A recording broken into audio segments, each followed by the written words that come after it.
cierres. El presidente está muy correcto en el enfoque que tiene el gobierno y así debe continuarlo. Miren, y hablando de la economía, ayer el presidente propio, el mismo presidente ofreció una rueda de prensa, encabezó una rueda de prensa en el Palacio, ofreciendo datos muy interesantes sobre la economía dominicana, consolidando ya lo que habíamos venido presentando y que era parte de la información de cierre de año que daba el Banco Central sobre el crecimiento de la economía y las proyecciones macroeconómicas para el cierre del 2021. Aquí ya estaban hablando el presidente de otro enfoque, que era parte presupuestaria, la parte fiscal, cómo en este año que terminó hace unos días, el gobierno presentó cifras interesantes tanto en el manejo de la deuda, dice, redujo la deuda como porcentaje del Producto Interno Bruto de forma considerable, en un 6.5%, que se recuperaron el 100% de los empleos formales de la época prepandemia y se crearon 37,000 nuevos puestos de trabajo, todo esto en el sector privado, y que se logró reducir las deudas por pagar, las cuentas por pagar del gobierno al cierre del año de 72,000 millones que se cerraron en el año 2020 a 18,500 millones de pesos, una reducción de más de 53,000 millones de pesos. Esto todo lo atribuye el presidente y su equipo, que estuvo flanqueado por Miguel Seara Jato, ministro de Economía, el viceministro de Hacienda y encargado de presupuesto José Rijo Presbot, Lisandro Macarrulla, ministro de la Presidencia, y Luis Miguel de Camps, que es ministro de Trabajo y que enfocó la parte relativa a los empleos. Estos números, la verdad que vienen a consolidar lo que desde el gobierno se ha estado presentando y yo creo que ha sido reconocido por los principales sectores del país e incluso reconocido también desde fuera, cuando no solamente los organismos multilaterales avalan las cifras positivas de la economía dominicana y nos colocan como uno de los mejores lugares para invertir o el mejor lugar para invertir en toda la región, sino incluso las propias calificadoras de riesgo, cómo han mejorado la calificación de República Dominicana, que en gran medida es lo que permite mejorar también estas mismas cifras de deuda y mejorar las posibilidades de crear las condiciones para un mejor manejo de la deuda externa. Es evidente que la reducción de la deuda como porcentaje del producto tiene más que ver, porque el gobierno tomó más deuda que la que pagó, pero digamos como monto total la deuda no se redujo, debemos más que antes, pero el Producto Interno Bruto, que había caído sustancialmente el año pasado y como tal aumentó considerablemente la deuda como porcentaje del producto, este año fue todo lo contrario, aunque se tomó más prestado de lo que teníamos prestado, aunque se debe un poco más, la cantidad de crecimiento, los 20,000 y pico de millones de dólares que creció el Producto Interno Bruto, permitieron reducir, que es al final lo que el dato que importa, la deuda como porcentaje de producto en 6.5%, que es un número importante y es un número que ayuda bastante a la presentación de la situación de la economía dominicana, sobre todo cuando a partir de los próximos días comencemos a salir a colocar parte de la deuda que este año será necesario colocar en los mercados internacionales. Así que buenos números del gobierno y saludo de forma muy particular la forma en que el gobierno está comunicando sus cosas. Me gusta ese estilo del presidente, cada X tiempo con los funcionarios, ofreciendo buenas noticias. Hace unos días fue, bueno, aquí especulábamos el lunes sobre que iban a hablar del tema de trabajo, bueno, fue el tema de las pensiones. Y cada X tiempo el presidente convoca a parte de su equipo al Palacio a ofrecer informaciones importantes y yo creo que eso es una estrategia, una forma llana y bastante eficiente de comunicación. La forma en que desde este gobierno se comunican las cosas y se habla con frecuencia y hay una fluidez en la información, yo pienso que son de las cosas positivas que sin duda ayudan en gran medida a la buena imagen que hoy día todavía mantiene, sobre todo el presidente, menos el gobierno tiene menos buena imagen que el presidente, pero sobre todo el presidente, que tiene ahora mismo una muy buena valoración. Sabe que hay un esquema que está muy bien definido en lo que es el manejo de los gobiernos, y es el tema de la agenda nacional. Hay un tratado por ahí que establece que cuando un presidente se deja establecer la agenda por otros, bien sea sus adversarios, bien sea los partidos, bien sea los medios de comunicación, no trota el camino que debe hacerlo. Entonces, los gobiernos deben tomar en cuenta eso. Y un poco de esto es lo que se refleja en este manejo de la información, que no es cerrada, y creo que los gobiernos deben abrirse, pero ser comedidos. ¿Y a qué me refiero? Miren, el lunes y martes el gobierno programó a las 10 de la mañana 2 ruedas de prensa, a las 2 en Palacio encabezadas por el presidente. Para comenzar no se había colado nada, que es otra cosa importante, porque cuando viene a ver aparece un funcionario, un ministro que da un dato que no estaba previsto. Entonces fue lo de las pensiones y ayer lo de la deuda, que son noticias que tienen mucho peso. Primero, para el manejo de determinados sectores que están necesitados, y otro, como este caso, para las calificaciones de riesgo, para los actores internacionales. Pero eso no quitó que en medio de esa rueda de prensa el presidente contestara una pregunta que trajo todavía mucho más claridad. Y en la primera rueda de prensa En la primera fue que cuando dijo, el gobierno no contempla... Sí, las restricciones. Las restricciones. Miren, eso tiene un peso a la hora de las inversiones y a la hora de movilizar, y el tema del dinamismo. Además, quita un poco de estrés a la actividad, el diarismo, a la actividad diaria de la economía. Creo que en ese tenor es que hay que manejarse las cosas, porque al final del día, con el mayor respeto que quiere los médicos, y yo en esto me llevo mucho del doctor Peralta, y con la mayor garantía que quiere la salud de que existan restricciones, la vida es, y dirigir es compensar, porque hay otro sector ahí que está dependiendo, sobre todo los que están en su casa y dependen de una economía día a día. Ojalá que estemos terminando con una mala práctica desde el Estado Dominicano, que ha sido un Estado pícaro, mala paga, con quienes le suministran bienes y servicios. Lo digo porque hay incluso de relajo, se ha dicho siempre, que las nuevas se dejan poner viejas, las deudas, y las viejas no se pagan. Cuando yo vi esa información, que de esa deuda de 72.747 millones de pesos, se pagaron 53.800 millones, y que solo se adeudan 18.850 millones de pesos. Me alegró bastante, porque yo sé de gente que tiene lo que llaman las pequeñas empresas, que suministran cualquier tipo de bienes y servicios al Estado, que, señores, quiebran muchas veces, le llevan a una situación en que no soportan financieramente ese tipo de cargas. Y hay una decisión que se encontró en el actual gobierno, una decisión, creo que fue en los últimos meses del presidente Danilo Medina, de presupuestar, hacer el presupuesto. Si usted compromete una parte o va a comprar algo, debe de tenerlo separado, aprovisionar. Eso lo dice la ley de presupuesto. ¿Verdad? La ley misma de presupuesto, como tú bien señalas, Oscar, dice que usted debe de tener ese dinero ahí para que luego no dejar enganchada a mucha gente con deudas que han llevado a la quiebra. Los tradicionales suplidores del Estado en diferentes ámbitos, que tiene que ver desde lo que tiene que ver con la salud, con las Fuerzas Armadas, con cualquier tipo de bienes y servicios que se suministra.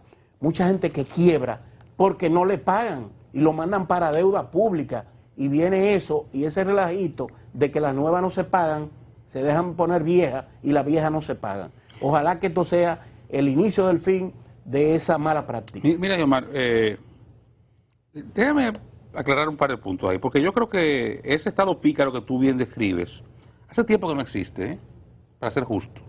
Hay deudas viejas y hay áreas que no se pagan, y muchas veces tiene que ver con decisiones de los funcionarios, pero también con las burocracias. Pero en sentido general, hace mucho tiempo que el Estado paga de forma eficiente, básicamente a todos sus suplidores.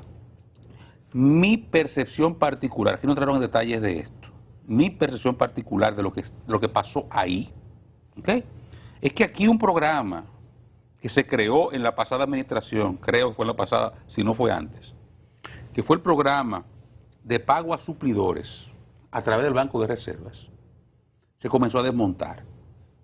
Un programa en el cual, de alguna forma, se le daba un bypass a la burocracia administrativa. Porque para usted cobrar un cheque en el Estado hay que persignarse con las 7.000 vírgenes. Entonces, una cubicación, una compra particular, a veces se retrasaban los pagos porque la burocracia estatal, aunque tuviera el dinero ahí, impedía realizar las transacciones. Entonces se creó un programa de pago a suplidores a través del Banco de Reserva, en el cual el suplidor accedía a una línea de crédito, ¿verdad?, a partir de esas deudas reconocidas, certificadas, ¿verdad?, por Hacienda certificaba esa deuda, le daban esa línea y eventualmente cuando se completaba el proceso, entonces Hacienda hacía el pago al Banco de Reserva de eso. ¿Qué pasaba? Que mucha deuda de esa cruzaba de año a año, o de años incluso, y se renovaban año tras año. La información que tengo es que eso se está desmontando, si no fue que se desmontó completamente. Y se está buscando la forma de ejecutar los procedimientos a través de la Dirección General de Presupuestos. Directo, o sea, como establece la ley. Sí. Y a partir de ahí, entonces es que se transparentan estos números y se mejoran algunas cosas, porque entonces lo que se hace es que se busca eficientizar la ley. Por eso, en gran medida, cuando se habla de esto, no de dispendio, de malos manejos, sin controles, bueno, no necesariamente era todo eso, pero evidentemente para favorecer la agilidad en la compra o en el desarrollo de algún proyecto de infraestructura, se buscaban esos mecanismos que de alguna forma bypaseaban mecanismos de control que existen en la ley. Entonces, si hay algo que ha caracterizado la actual administración, hay que reconocerlo, es que han privilegiado la aplicación estricta de estos procedimientos a la rapidez. Y ellos lo han admitido, no olvido que aquí lo dijo así clarísimo el ministro de Economía hace unos meses cuando vino aquí, que hablaba de un sistema SHIFT, qué sé yo qué cosa, que hay que aprobarlo, los proyectos, y que eso, si eso no se hace de la forma que establece la ley, es sin ningún tipo de variación, entonces no se arrancan los proyectos. Y de hecho, buena parte de esos números del déficit fiscal, por ejemplo, que el año pasado fue de un 1%, se debe a que buena parte del gasto de capital no se ejecutó. Y no se ejecutó porque se privilegió completar toda una serie de procedimientos que son muy burocráticos y que provocan dilaciones en la ejecución de obras y en la ejecución de adquisiciones. Esto fue en el 20, así mismo. En lugar de privilegiar la realización de esas cosas. Dicho sea de paso, don Freddy, lo que tú señalas, casi textualmente lo dijeron Rijo Presbó y el presidente. Y tiene que ver eso que pasaba con unas líneas en el Banco de Reserva, más unos acuerdos que hacían de pago los ministerios o los ministros, que fueron totalmente prohibidos, como dijo Rijo, y el presidente también lo citó, que lamentaba que era habitual que los funcionarios responsables de área pudieran hacer acuerdos transaccionales o reconocimiento de deuda. Entonces, evidentemente eso se le puso un candado y eso permitió en el último año y medio, ir limitando eso, y entonces se pudo ir recogiendo esta situación, que dicho sea de paso, es un buen indicador lo que se hizo, pero sobre todo que se establezca ya como política, y a eso no ir creciendo, entonces se puede ir aminorando esa deuda, que no fue que se barrió, sino que se redujo y llegó sin... Para mí esa deuda cambió de una deuda que estaba en el Banco de Reserva, cambió a una deuda que están haciendo. Ayer decía... Y ojo, disculpe Freddy, ojo, yo no necesariamente estoy de acuerdo 100% con eso. o más bien no rechazo 100% los acuerdos de reconocimiento de deuda y los mecanismos de línea de crédito para los suplidores. Yo creo que eso es lo que hay que buscar la forma de que si en algún momento eso generó distorsiones, corregirlas y evitarlo. Pero el que cae en la burocracia del Estado, quiebra. Pues entonces Quiebra. Geomar tiene razón. Sí, pero un no- Estado pícaro. no, es que- le debe a las 11.000 Bueno, Freddy, perdón. Discúlpeme. Usted dice eso y yo no te estoy diciendo eso. Yo estoy diciendo usted. Yo digo, no es un Estado pícaro porque yo hablo de burocracia. Un Estado pícaro es el que hace eso que dice Geomar. Las deudas se dejan de poner viejas y no se pagan. No. Es una burocracia que hay en un Estado. Yo quiero que tú hables con esos contratistas del Estado que tienen deuda desde Balaguer, Bueno, pero es Leonel, otra cosa. Hipólito, Pero eso es- acumulada ahí. Pero eso es otra cosa. Y Freddy. después, y cuando forzan mucho, la mandan a deuda pública. Freddy, eso es otra cosa. Eso es otra cosa. Yo me refiero a la dinámica diaria del Estado. Si hay gente que tiene deuda desde cuando Balaguer, ahí puede haber un problema de otra naturaleza. Yo digo, el suplidor de desayuno escolar, el que está haciendo una escuela, ese es el suplidor del día a día. Ese suplidor, su problema es que para cobrar tiene que agotar unos canales burocráticos que sus capitales le impiden aguantar 90 días para que le paguen. Y no tienen capital para A eso yo seguir me refiero. adelante. No, él quiso un acueducto y tal vez le metió 100 millones de pesos más y está todavía negociando desde cuando Balaguer que le paguen ese dinero. Yo no estoy hablando de eso, Freddy. Estoy hablando de otra cosa. ¿Ok? Estoy diciendo que esos mecanismos que se crearon para eso, para garantizar que los pequeños suplidores, la pyme sobre todo, esos programas funcionaron muy bien con las escuelas. Para que los contratistas de las escuelas, que muchas veces eran por sorteo y no tenían capitales para estar aguantando 7 meses que la ubicación le llegara, que la educación, entonces todo procedimiento, entonces pudieran tener acceso a recursos para poder terminar las obras o para poder no cerrar sus empresas. Ahora, si esos mecanismos crearon distorsiones, yo creo que son revisables. Y si hay que aplicar correcciones, bueno, pues que se apliquen. Pero yo no lo descarto del todo porque son eficientes para buscar formas de alguna forma, evitar que esa excesiva burocracia estatal, que reitero, para usted cobrar un cheque con el Estado hay que persignarse con las 7.000 vírgenes y buscar un paquete de papeles así. ¿Verdad? Entonces, eso es para un comercial de televisión. Dígame usted para que usted construya Mire. algo. ¿Ok? Entonces, imagínese un pequeño constructor, un pequeño suplidor del Estado, lo que tiene que hacer para cobrar. Entonces, eso es otra cosa. Que si se le buscan soluciones, ya sea mecanismo de ley, modificando las leyes, los reglamentos, o mediante acuerdos administrativos que permitan líneas que ayuden a que esos pequeños suplidores no quiebren, yo creo que hay que buscar maneras de que algunas de esas cosas se puedan preservar. Don Freddy, usted cita un dato que lo voy a terminar de revisar, pero inclusive estas medidas conllevó algo que era una práctica y que tenía un lastre y una amplitud y muchos temas de complicación, y es mandarlo a deuda pública. Eso al día 31 de diciembre de este año tengo entendido que se cerró. O sea, ya ese programa, eso va eso de mándalo para deuda pública, eso tenía una serie de situaciones, y lo que tengo entendido que eso tenía un límite y fue establecido. O sea, ya no hay posibilidad de que tú estés acumulando una deuda, por eso de esta limpieza que se está haciendo y esa medida, y es el hecho de que te lo manda a deuda pública y ahí hasta te lo pueden pagar con bono, pero eso tiene otra implicación, que es manejado exclusivamente por el Ministerio de Hacienda y tiene un departamento para eso. Entonces, mañana le confirmo hoy el dato, pero eso incluyó eso, de que ya también eso desaparece.